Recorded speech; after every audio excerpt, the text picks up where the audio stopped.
Muy bien, entonces ya está grabando sesión. Empecemos para el día de hoy y como siempre les pregunto qué fue lo que estuvimos viendo el día de ayer.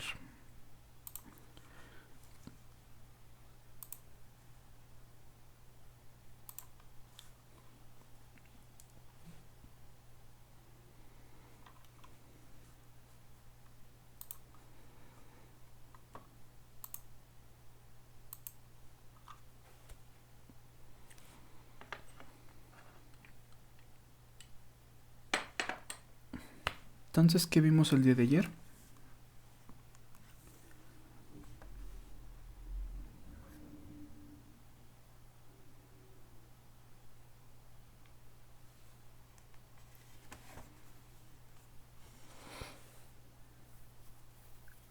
Pues todo lo de arrastre, las corrientes de arrastre y de sustentación,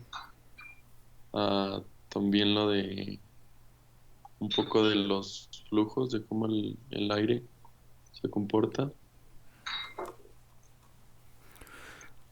Ok, Des- ¿qué?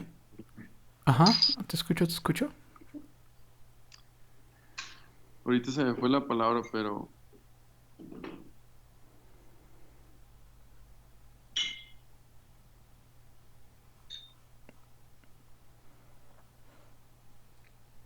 Pero,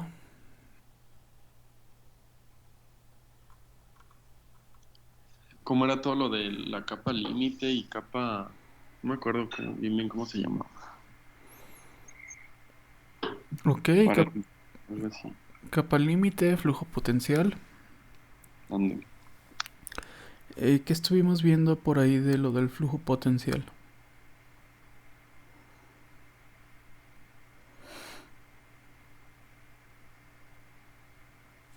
¿Qué era el flujo potencial?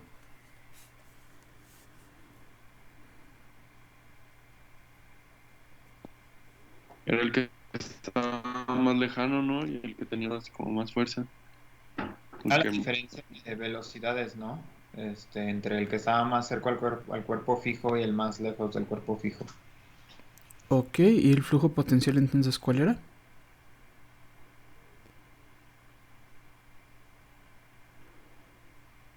¿El que estaba cerca o el que estaba lejos? El que estaba lejos, ¿no? Ok, ¿en cuál era la capa límite? El que estaba cerca. Bien. ¿Cuál es la fuerza de arrastre?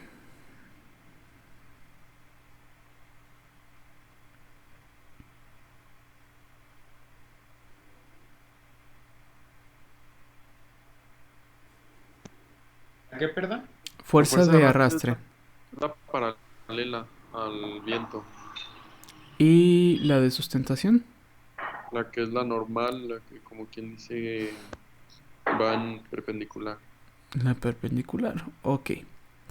¿Y cómo se comportaba por ahí la dinámica de los fluidos con el cuerpo?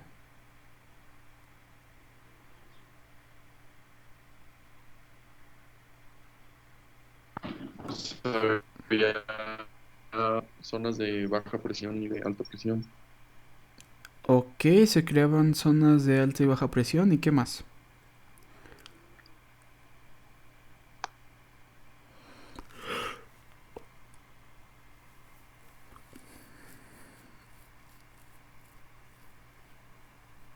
¿Cómo era el comportamiento por ahí?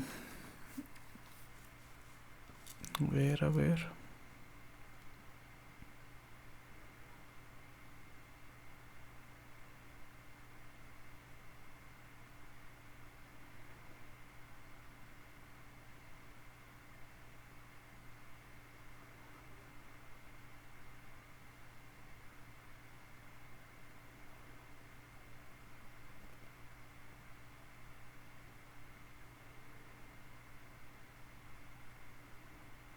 No.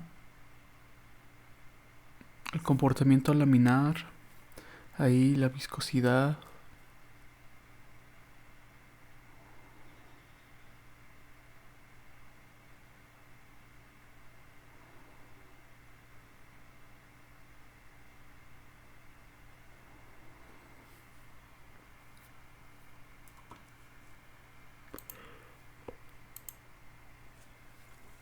Bueno, vayamos empezando con la sesión del día de hoy. De forma general, eso fue lo que estuvimos analizando el día de ayer, pero nos hizo falta ver unas cosas más.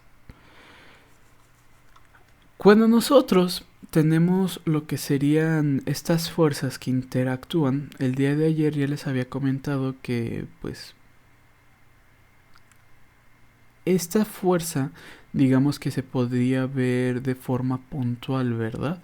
Tú tienes una superficie, esa superficie la vas a ir como seccionando por puntos y cada fuerza va a reaccionar a un punto específico, ¿vale? Entonces, esa misma lógica ahora aplica un poco para lo que sería la capa límite, tanto en el eje X como en el eje Y, ¿vale? Bueno. Las presiones que van a ser resultantes en el eje X y en el eje Y no son más que las derivadas de la presión. De esta forma es que nosotros obtenemos, digamos, la presión puntual, ¿sale? Y en el caso de la presión que se genere en el eje Y, pues la derivada va a ser algo pequeño, ¿sale? Profe, Mande. ¿está compartiendo algo? ¿No están viendo la de presentación? No, no la están viendo. No. Ok. Gracias. ¿Ya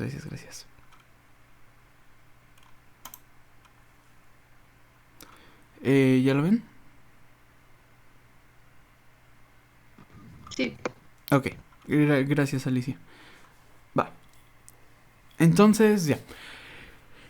Capa límite, derivada de presión. Así tenemos presiones puntuales. Y en el eje Y, la presión va a ser algo pequeña, ¿sale? Sin embargo, la distribución de presiones va a ser un gradiente del flujo potencial de la corriente libre, ¿vale?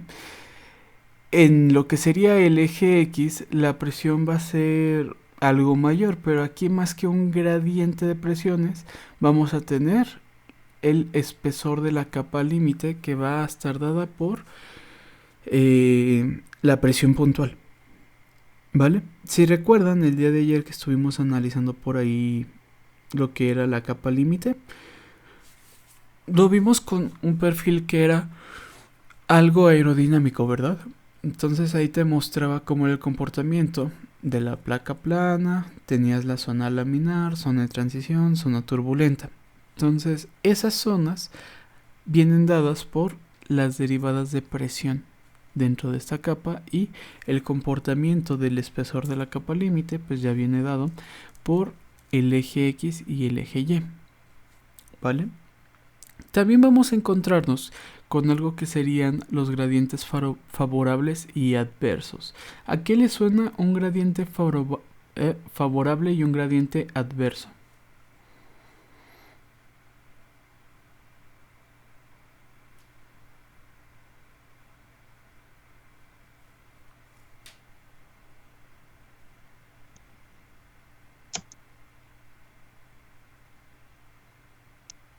Pues como una diferencia que vaya o que apoye pues al fluido o al movimiento del fluido y una que es contrario al movimiento del fluido.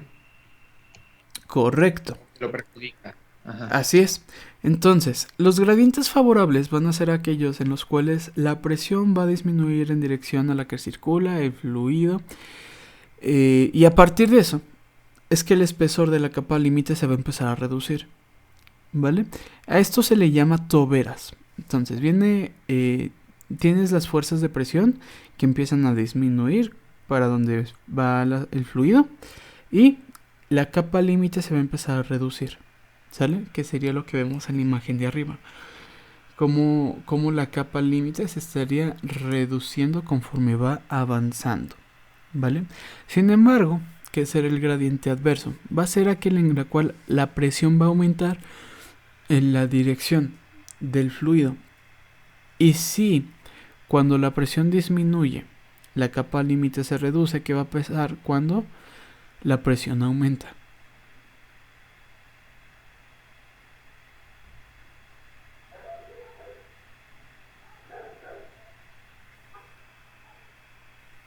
Si la presión disminuye y la capa se reduce, ¿qué pasa cuando la presión aumenta?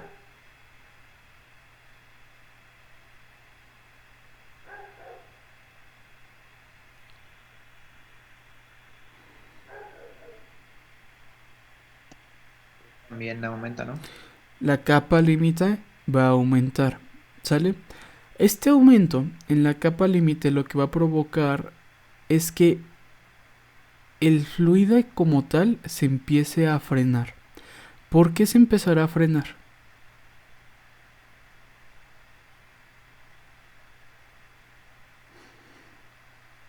Recordemos que es un comportamiento laminar. Entonces, entre más, digamos, distancia recorra esta lámina, más fuerza va a perder, ¿verdad? Como tal la lámina. La pérdida de esa fuerza será una pérdida de velocidad. Entonces llegaría a un punto en el cual la velocidad de esta lámina sería cero. Pero si continúa ese movimiento, entonces estamos de acuerdo con que va a empezar a jalar capas superiores, ¿verdad? Entonces, si lo quieres ver de alguna forma, haría que no tan solo que las capas más próximas se detengan, sino que empiecen a jalar a las de arriba, ¿verdad? O sea, hasta como quien diría pareciera que se están regresando, ¿vale? Ese comportamiento se le conoce como la separación de flujo, ¿sale? Esa separación de flujo lo que hace es tener un flujo invertido, es decir, hacer que el viento se regrese o el fluido en general empiece a regresarse. Y se alcanza cuando la derivada de la velocidad en el punto es igual a cero, ¿vale? Es en ese punto cero en el cual se empiezan a generar las estelas. Por eso es que existe lo que el día de ayer vimos como la zona de transición. Tenemos zona laminar, zona de transición y zona turbulenta. Cuando en la zona de transición tienes la derivada de la velocidad igual a cero, entonces entra la zona turbulenta, que empieza a generar las estelas, y es lo que podemos ver en esta imagen de abajo. Tenemos la capa límite, viene el movimiento de las capas, ¿sí? Y conforme van avanzando, la capa límite va aumentando, la presión aumenta y se empieza a generar esta corriente de separación, ¿vale? Entonces así es un poco más técnico el cómo es que se empiezan a generar las estelas, ¿va? En el caso de las hélices en un aerogenerador, pues, ¿cuál será el objetivo de la dinámica que va a tener con estas capas? Pues sería el reducir lo que sería esta capa límite, mantener lo más bajo posible estas estelas y estas pérdidas, ¿vale? Sucede con todos los cuerpos. Por ejemplo, el día de ayer me mencionaban un círculo, el análisis del fluido en un círculo. No recuerdo quién me lo mencionaba. Si está por acá, ¿me podrías hablar un poco de este círculo y de la dinámica de este círculo?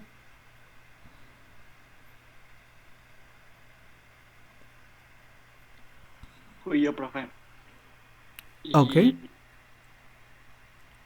pues es eso, ¿no? Que va el viento en una dirección, en este caso de izquierda a derecha, y la parte superior, según va aumentando el ángulo con el que golpea el viento, se va haciendo como una curva hacia arriba, como un codito que ahí se van viendo. Y luego hay un punto donde el viento empieza a viajar en dirección contraria y se empiezan a hacer las estelas o vórtices, y pues eso va pasando porque no puede circular hacia otro lado, entonces hacen estos como circulitos. Bien, bien, bien. Correcto, muchísimas gracias.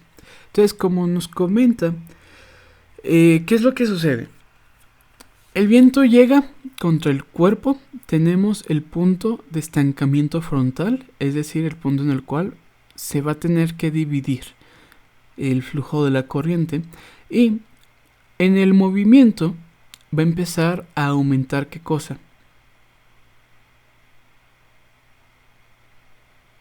la velocidad, y con ese aumento de velocidad obviamente la presión va a empezar a incrementar, ¿va? En ese movimiento se va a empezar a generar lo que sería la capa límite, y pues obviamente en la cara frontal de este círculo, o de esta esfera si la quieren ver, vamos a tener una capa límite que va a ser delgada. Pero conforme empiecen a llegar estos puntos en los cuales digamos que ya no es la cara frontal, que empieza a tornarse la cara trasera, la capa límite va a aumentar, ¿vale? Pero pues por la misma, digamos, viscosidad del fluido, ¿sí? Se va a seguir teniendo el fluido que va en la dirección del objeto, hasta que se genere el punto de separación en el cual va a generar el flujo de retorno, ¿sale? Va a hacer que el fluido se regrese, ¿va? Y es en ese punto en el cual se empiezan a generar las estelas. Entonces aquí tenemos capa límite y estas de aquí afuera sería el flujo potencial. Entonces, capa límite lo que va a estar haciendo es recibir la energía como que jalándola hacia él, y el flujo potencial va a ser la que va a decir no, tú te vienes conmigo. Entonces empieza a jalar en el sentido en que va el viento. Por eso que se empiezan a generar todas estas dinámicas de estelas, de presiones, de las capas, etcétera. ¿Vale? Entonces, en el punto de estancamiento, la velocidad crece y la presión baja, ¿no? La presión decrece. Así Por es. eso es que la capa límite permanece delgada y luego ya después de la esfera, cuando la presión aumenta y la velocidad disminuye, empieza a crecer la capa límite, ¿no? Así es. Entonces, ¿cómo será el comportamiento, digamos, para un cuerpo rectangular? Y, en este caso, ya un cuerpo aerodinámico. ¿Quién me lo trata de explicar?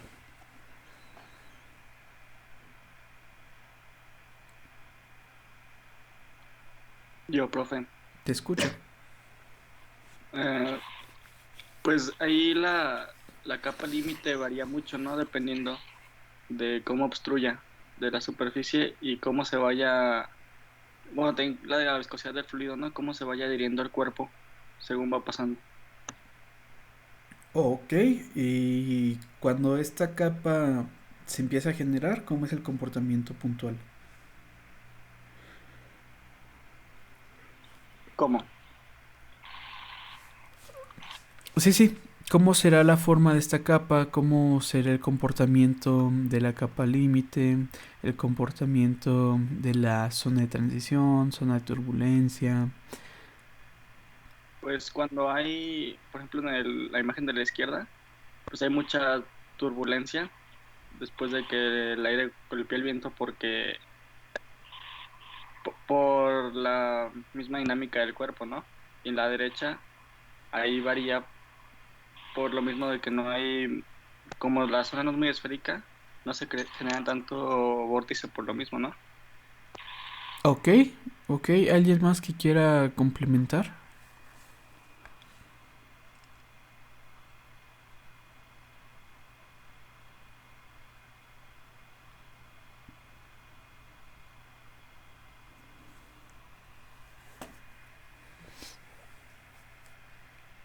¿No?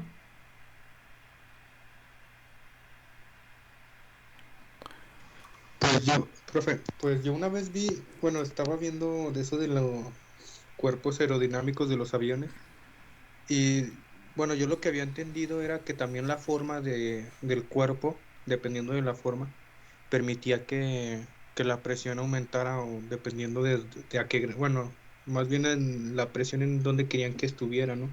Por así decirlo, en los aviones, las alas tenían una forma como un poco curviada para que la turbulencia se concentrara abajo en la presión y así permitiera que los aviones, bueno, pues volaran, más bien. Pero entonces lo que yo pienso es que sería que pues tiene que ver mucho la forma, ¿no? De, del cuerpo. Sí, correcto. O sea, lo importante aquí es la aerodinámica que posee el cuerpo para jugar a nuestro favor con esos cambios de presión, ¿vale? Pero aquí estamos hablando un poco más de las capas, ¿sí? El cómo se comporta la capa límite, dónde es la zona de turbulencia, etcétera. Por ejemplo, ya vimos que acá en el círculo, pues, tiene un comportamiento similar a lo que hemos visto, sin embargo, no es como del todo lo que hemos estado hablando. Hablando de un cuerpo completamente rectangular, ahí sí podemos apreciar cómo se generan dos zonas de turbulencia. La primera es frontal y la segunda es trasera, ¿va? ¿Por qué se genera una aquí frontal? Este punto de separación. ¿A qué se debe este punto de separación? Pues porque el agua no va a circular en ángulos rectos tampoco. Exacto, aquí no tiene, digamos, O el espacio. cambio de dirección abrupto, ¿no? Exacto, aquí no tiene espacio para hacer ese, digamos, ese giro. Entonces aquí es donde se empieza a estancar y va a hacer como, digamos, el fluido va a ser como su propia rampita para que pueda subir. Entonces aquí se generan unas cuantas turbulencias, ¿va? Llegando a la parte de arriba, vemos aquí como hay como un pequeño piquito, ¿sí? Por las mismas fuerzas que vienen en dirección al eje Y. Entonces las de dirección eje X empiezan a empujar nuevamente. Y ahí tenemos como que otro pequeño piquito de turbulencias. Y ya, en esta parte se comporta normal hasta que llega el punto de separación en el cual, digamos, está el vacío. Podríamos decir más o menos que aquí encontramos la derivada de presión en X a 0, generando lo que acabamos de ver, ¿sí? Como la corriente de separación que empieza a generar nuestras turbulencias acá, ¿va? En el caso ya del cuerpo aerodinámico, pues aquí podemos ver un poco más general cómo es la dinámica. Tenemos el punto en el cual se separan, digamos, las corrientes, pero se mantiene una capa límite relativamente delgada. Entonces, en un lado tenemos el aumento de presión, en el otro tenemos la depresión. Y si se fijan, aquí la estela se genera ya prácticamente al final del cuerpo y se genera sobre una capa límite muy delgada, ¿vale? En eso también tiene mucho que ver la inclinación de tu cuerpo.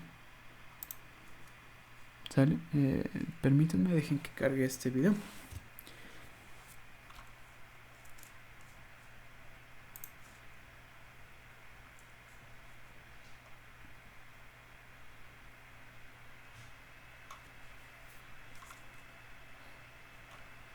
Ok, entonces aquí tenemos un video en el cual se ve lo que sería la dinámica del fluido directamente sobre un perfil aerodinámico. ¿Sale? Podemos ver cómo también dependiendo de lo que sería el cambio de inclinación se van a ir generando más o menos turbulencias. Con este cambio de inclinación, pues también vamos a tener un intercambio de fuerzas más preciso, ¿va? Entonces ahí podemos ver en primero qué aprecian. ¿Qué aprecian respecto al fluido en la parte de arriba y el fluido en la parte de abajo? Que como el de arriba tiene baja presión, fue más velocidad. Así es, Y el de abajo al revés. correcto. Como en la parte superior existe menor presión, entonces el viento va a recoger o va a tomar una velocidad mayor respecto a las corrientes de la parte de abajo. Después, pues ahí podemos apreciar esa dinámica de velocidades con presiones y sale por lo que sería la capa límite y se empieza a generar un poquito por ahí la zona de turbulencias, ¿vale? Eso para cualquier cuerpo. Ahora, cuando incrementas lo que sería el ángulo, o en este caso el ángulo de ataque, ¿qué sucede? La capa límite va a ir incrementando, ¿va? Conforme tú vayas aumentando esta capa, pues obviamente se van a generar más turbulencias. ¿Sí? Podemos ver ahí cómo va cambiando y pues bueno, creo que la imagen habla más por sí sola, ¿verdad? ¿Va? Nico, tengo una duda. ¿Qué pasó? En este caso, la capa límite aumenta cuando el cuerpo tiende más a poner más resistencia. Ajá, Por lo tanto, la estela, o sea, igual aumentaría la estela, sí, por se genera supuesto. una... Ah, ok. Entonces proporcional pues la capa límite junto con la estela. Sí, sí, sí, sí. Ah, ok. Perfecto. Gracias. Va, de nada, ¿sale? Pero pues también incrementar el ángulo de ataque te va a generar más estela, pero también te va a generar una mayor presión, ¿va? Entonces ahí pues es como que utilizar esos dos factores a tu favor, ¿va? ¿Alguna pregunta con este video?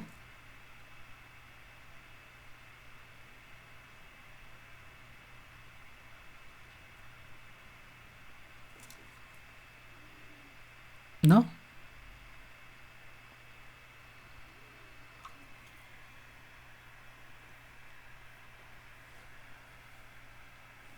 Ok. Bueno, ahora, ya sabemos que tenemos dos tipos de aerogeneradores. Tenemos de eje horizontal y de eje vertical, ¿vale? En este caso cada uno va a funcionar diferente, pues ya que vimos cómo es el comportamiento de la fuerza de arrastre y de la de sustentación.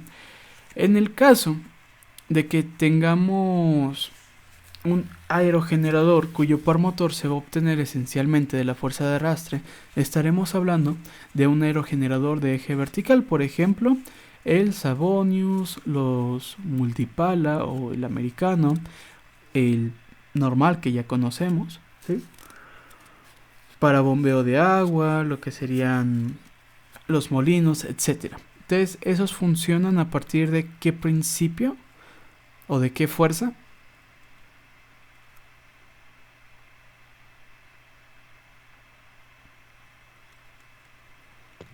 De arrastre. De arrastre.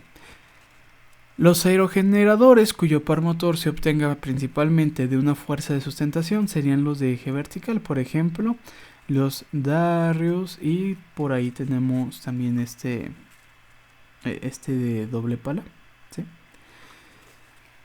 Se me fue el nombre. ¿Cómo dijimos que se llamaba?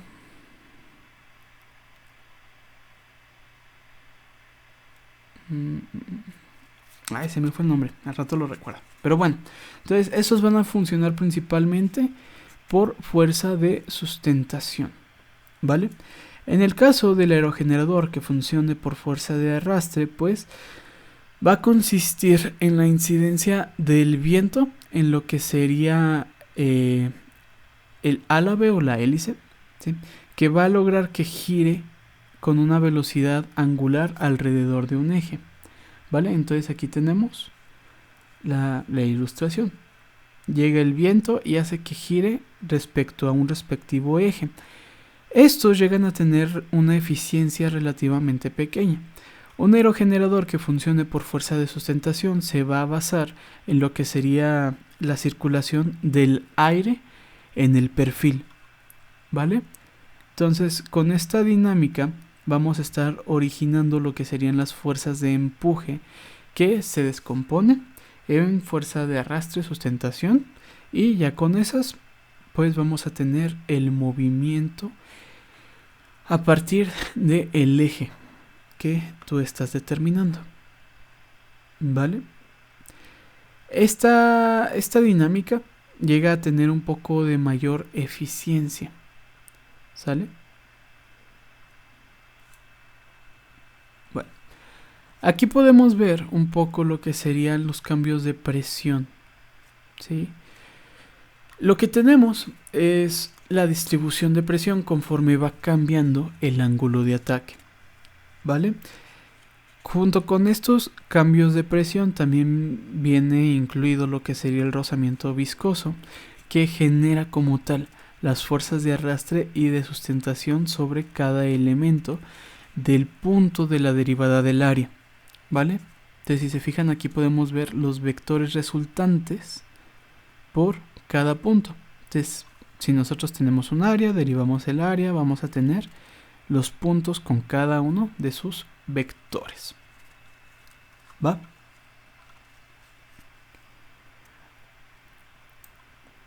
¿Sí? ¿Hasta aquí bien?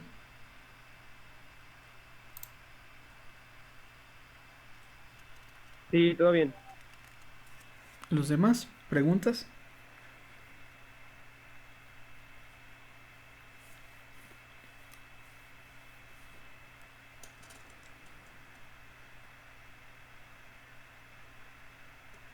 ¿No? Bueno. Ok. Cuando tú tienes entonces un vector, ya sea la descomposición, más bien la composición de la fuerza de arrastre y de sustentación, en realidad este mismo vector lo puedes ver como dos tipos de fuerza, lo que sería la fuerza tangencial y la fuerza normal. ¿Sale? Entonces, de forma general, la dinámica se debe a la fuerza de arrastre y de sustentación, pero de forma puntual se va a deber a lo que sería la tangencial y la normal. ¿Sale? Bueno, la fuerza que se origina debido al esfuerzo cortante sería lo que sería la fuerza de rozamiento. ¿Vale? La fuerza que se origina debido a la presión sería la fuerza perpendicular. Entonces, ¿cuál es la de rozamiento y cuál será la perpendicular?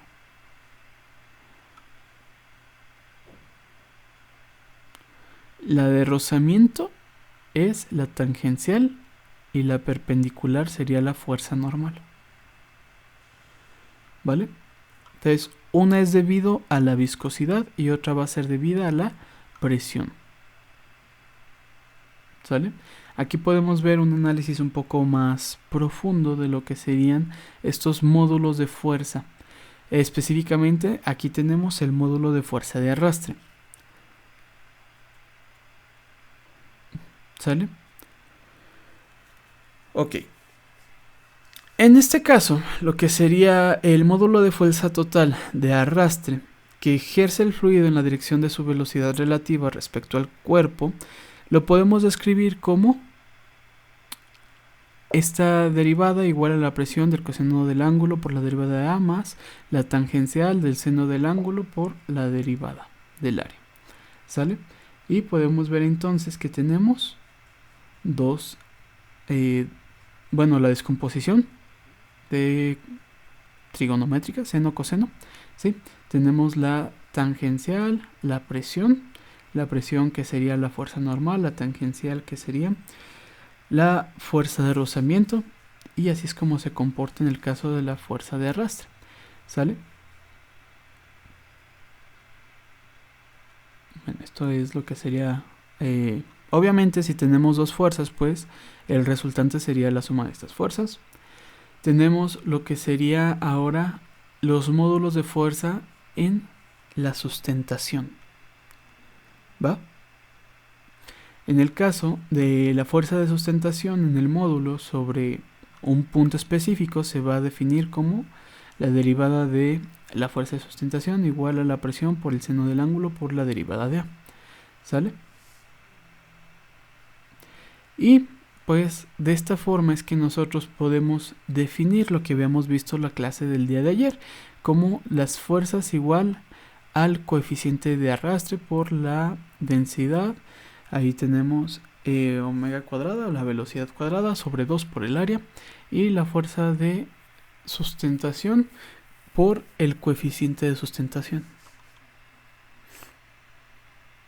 ¿Sale? Entonces, hablar de la fuerza y del coeficiente siempre van a estar por ahí, inversamente relacionadas. ¿Sale? Y va a depender, estos coeficientes de sustentación van a depender principalmente de la geometría del cuerpo, de la dirección y la velocidad del fluido. Y una y más del número de Reynolds. ¿Sale? Entonces los coeficientes vienen dados por geometría, velocidad, dirección y número de Reynolds.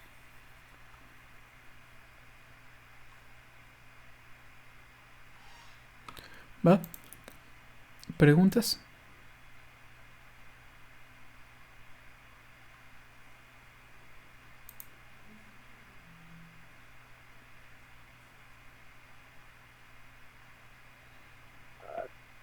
Todo bien. Vale. Entonces, si no hay preguntas, hasta ahí sería por el día de hoy. Y nos veríamos el día de mañana.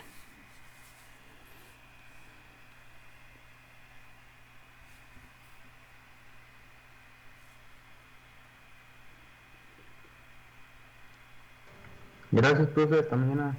Sale, cuídense. Hasta mañana, profe, gracias. Es, bro.